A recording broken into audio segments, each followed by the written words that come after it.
All right, so in this segment of the show, we're going to talk about a new brand out of Utah in the Wasatch called Snofisk. They reached out to me this year. They will be in the product reviews. I've ridden one of their boards, as has Kevin. I've got two more to try.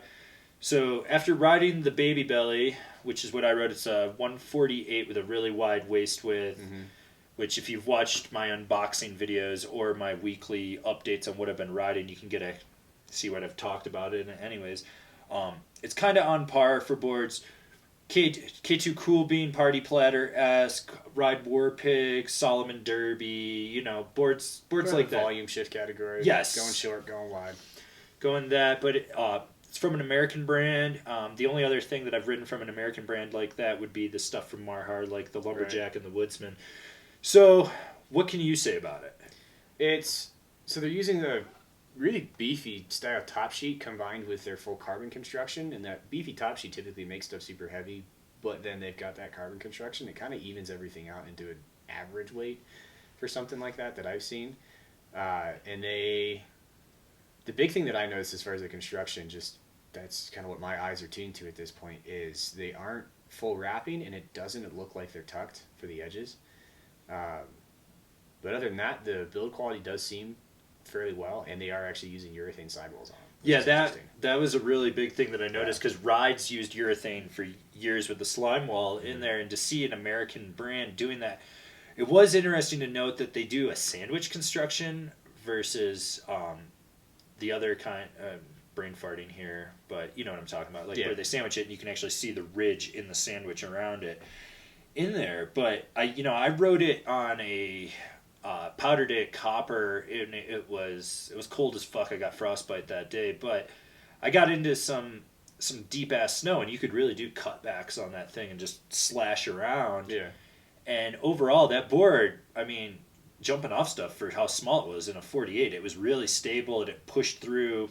And even getting it on a groomer, you could carve. And I just got, with the setback camber on it, you could really load up the tail and just arc yourself through the turn and whatnot. So, but everyone will be able to get the whole review. You rode it more in Chunder snow. Yeah, you? pretty much. I took it out on a day that I hadn't had snow in at least a week, and it was warm, but a little bit earlier in the morning, so the groomers were still firm-ish, but also melting all at the same time.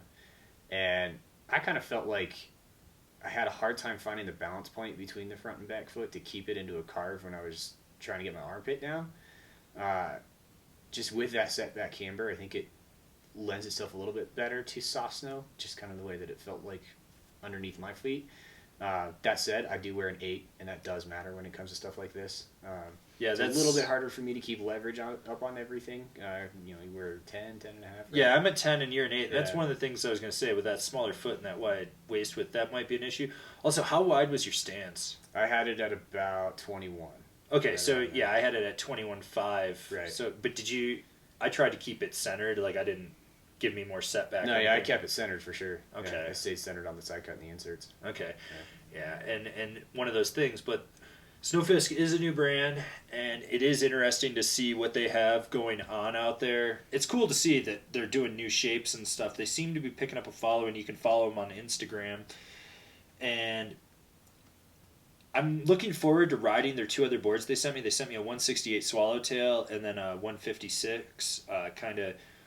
They're more in that powder niche board type thing, and it is a volume shift at 156. We've got snow supposedly moving in either late tonight or tomorrow for the next few days, so I'm going to definitely get that out there and test that out and see. And obviously, everyone either watching or listening to this will be able to read the review or watch the video review later this summer on that and get a better feel for it. But for a company that I've only followed for about a year, and I think I told you about it, right?